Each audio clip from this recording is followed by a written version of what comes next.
my channel. Where do I start? Okay, so many people that know me know that I was pregnant. I think like 7 months pregnant. This is me maybe less than 24 hours post-op. I had just taken my glucose test. My son's football season was wrapping up and I was working at a high school. Okay, life was just very much lifing at the time. I had a few other things going on at the moment, but before we get into that, we'll try to paint the picture of what was really going on. Okay, so one morning I woke up and I noticed my baby wasn't making her kick counts. If you're pregnant and you're not doing kick counts, please start. But so I had just had my gender reveal. Mind you, I didn't get my gender reveal. I didn't find out what I was having until I was almost 7 months pregnant. So I just found out I was having a baby girl. Her name is Amira. And I was very emotional because I literally prayed for a girl. God is good all the time. And so when my baby wasn't making her kick counts, that's her. My OB came in the room and was like, yeah, you have to have this baby right now. Her words verbatim were, it'd be safer if she were on the outside. So I said, I got to have my baby right now. And she was like, yes. I was like, oh my God. So they got me prepared for surgery, put my little thing on, and she was severely anemic upon coming earthside. So she had to be airlifted. And when they told me this, I was shocked. I'm going to try my best not to downplay this. Y'all, I was petrified. My baby was in a helicopter. My newborn, premature baby. But so once I was discharged from the hospital, which, mind you, they made me walk out of the hospital, I drove down and was able to be with her. And that's her little tiny beanie foot out. But y'all, let me know in the comments, have y'all ever experienced epidural itch? I had it really, really bad. I think it's like some kind of way my body has a reaction to the epidural or something. But child, I was itchy all over. I had little scabs all over my body. Anyway, we'll get into that later. But my sister met us in Peoria. She actually saw Amira before I did. But she was there for me.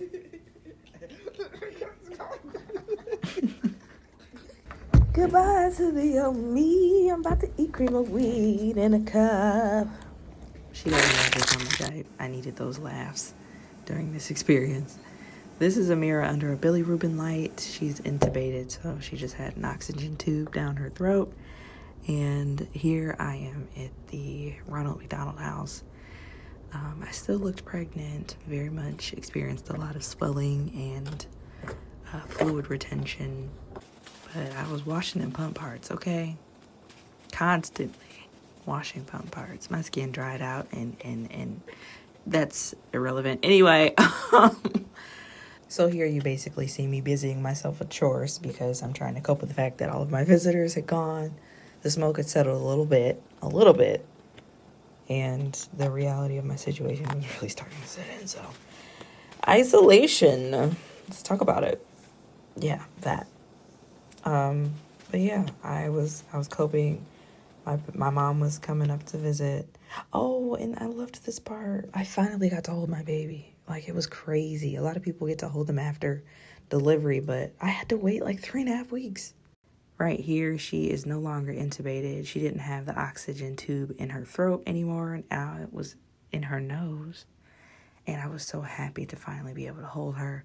Everybody always asked me, like, what did it feel like holding her? She felt like the same weight a banana or a cucumber has. So little. Oh my God. This was such a surreal experience because I went from Maxton, my son, was like 8 pounds, 6 ounces. Okay? Big boy. Getting down on the floor. He was heavy. And, and she's not. Wow. Every time I look at these videos, I always kind of get a little emotional because, like, night and day, how she looks now versus the first few weeks. And the first few weeks felt like forever. Already starting with the spoiling. She done taken her little bounds off. And now she's gonna start pulling stuff. She need to give. Like, I don't like her in them straps. Let her So she can start snatching out. She not snatching up. She just needed. She got an oxygen tube in her nose. Leave her alone. That's you already starting with her. I'm getting kind of hungry. So here we start at the beginning of our kangarooing journey. That's what they call skin to skin. But child, I was holding her every chance I could get. She just farted. So her nickname is Tootie because she was always tooting.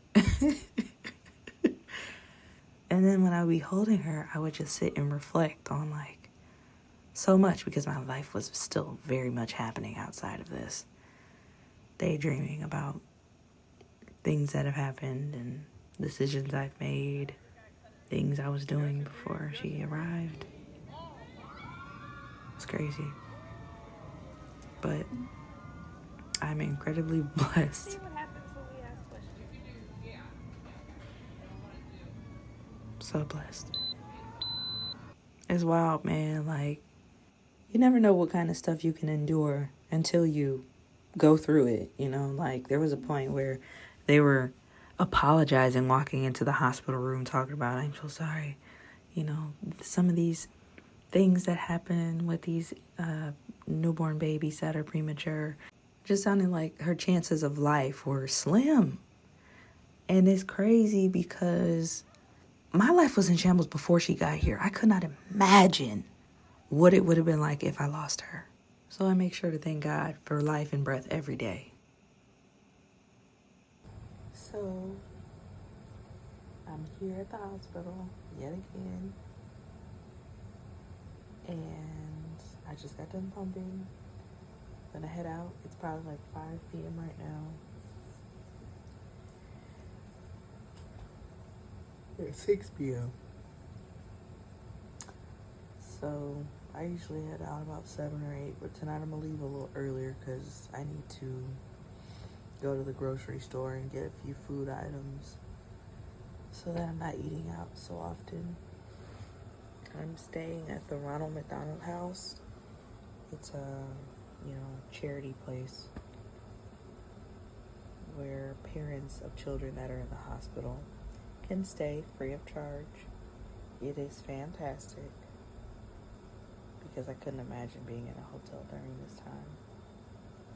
Baby girl is doing good. I just talked to the doctor. They said no changes. No changes, but we're just gonna keep an eye on her. She is growing. She was just hollering at me. I was trying to get a nap, a little midday nap. And she said, I'm thinking it was because she was hungry. But anyway, that girl was hollering, child. Hollering. But that's a good thing because 3 weeks ago, I couldn't hear her voice. Now, she be screaming. But, every day is a blessing, so I'm grateful for it. So I'm going to pack my things up and head out. So although I checked into the Ronald McDonald House, it took me a few days to actually stay the night. But, after camping out, I'm like, I need to do some self-care. So off I go.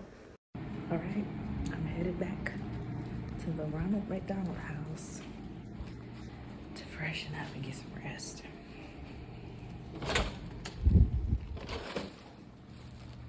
I will say these pregnancy hormones got me smelling like, get out. Like the must. I be snake. Mother of mercy! Nobody tells you about that when wanting to have a baby. They just make it seem so like rosy and peachy keen. But then pheromones got me smelling like who did it and why. So at this point in my NICU journey, I must say that I think I've learned so much about patience, perseverance, and faith.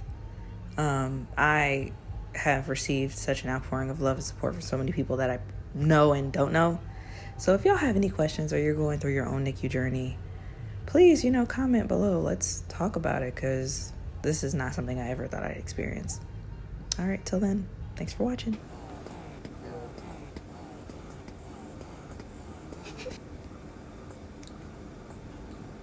Oh, that's fine.